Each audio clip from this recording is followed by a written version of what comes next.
Bonjour à tous, Mathieu, Frenchy Fog. Bon, on n'est pas spécialisé dans la vidéo, mais on a pu se rendre compte que certains avaient des soucis et qui avaient tendance à casser leur Pyrex. Donc on va vous montrer et vous suggérer un petit peu la méthode de changement du Pyrex pour le démontage, pour le remontage. Rien de bien compliqué, juste des choses à savoir pour éviter de casser son Pyrex. C'est toujours con de le casser et de se retrouver sans tank au final.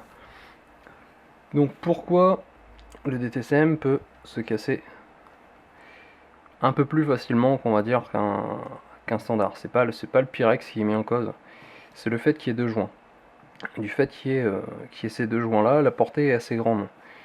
Donc la chose à ne pas faire, à ne surtout pas faire, c'est d'attraper ici et de tirer. Automatiquement, le contact va se faire entre le Pyrex et l'inox. Donc le meilleur Pyrex du monde contre l'inox, il y a très peu de chances qu'il survive. Donc il y a une méthode très très simple. C'est la méthode qu'on utilise. On a fait des autocontrôles sur à peu près 1200 Pyrex, montage-démontage compris. Donc 635, 645, on en a cassé aucun. Donc il y a une chose à savoir avant même de vous montrer comment le démonter, c'est qu'un joint torique, mécaniquement parlant, ne doit pas être utilisé sec. C'est impératif. Les joints toriques viennent pas de Leipzig, hein. Les joints toriques existent depuis bon nombre d'années. C'est des composants qui sont supposés, enfin, impérativement même doivent être utilisés avec un graissage minimum. Faut pas détremper, hein, on est bien d'accord. C'est toujours beaucoup plus simple de monter un O-ring avec un léger graissage. Donc on a un avantage dans les SIG, c'est qu'on a des liquides qui ont une base grasse. Il y a toujours de la glycérine végétale pour gros parti, la grosse partie du marché. On a un pourcentage de glycérine végétale, donc qui est grasse et qui permet justement de graisser. Donc c'est inutile d'avoir autre chose. Vous mettez un peu de liquide sur les joints pour les monter, ça fera toujours du bien. Donc la méthode que je vais vous montrer, ça va peut-être choquer certaines personnes. Un tournevis de précision qui est pas super petit non plus. Sinon, dans bon nombre d'atos, vous pouvez commander. Vous avez un petit tournevis. Je vais dézoomer un petit peu. On verra mieux. Vous avez des petits tournevis comme ça. Excusez-moi. Vous avez des petits tournevis. Tout simple. Donc vous allez me dire pourquoi un tournevis. Vous allez comprendre. Donc je vais pas prendre celui-là. Parce que j'ai le mien. J'ai mes petites habitudes. Donc on a un avantage. C'est que le Pyrex il est reglacé. Donc reglacé, rebrûlé, peu importe. Le haut du tube est rebrûlé de façon à ce qu'il soit rayonné de chaque côté. Pour faciliter l'insertion. Et aussi pour le rigidifier. Donc au choc, les chocs qui viendraient en contact direct sur le champ, ça sera beaucoup plus amorti que si les bords étaient bruts de coupe en fait. Donc la méthode est simple. Le tournevis, pour éviter de se le mettre dans les doigts, on met un doigt d'appui, parce que si jamais ça ripe, vous allez vous piquer le doigt, donc c'est pas forcément super. On va rezoomer, pour que ce soit le plus propre possible, vous voyez bien.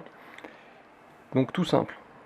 Le bord du tournevis, on met un doigt sur le bord, on va le passer sur le bord, la technique de l'ouverture des huîtres. Et on tourne tout doucement pour le lever de chaque côté. Le principe, c'est surtout pour décolmater le joint, parce que n'importe quel polymère utilisé, dès qu'il va être mis monté depuis un petit moment, il va avoir séché et il va avoir tendance à coller. Donc là, vous voyez, ça m'a pas pris plus longtemps que ça. On va faire l'autre côté. Pareil. On force pas, ça se décolle tout seul. Vous voyez, il n'y a vraiment aucun souci pour la démonter.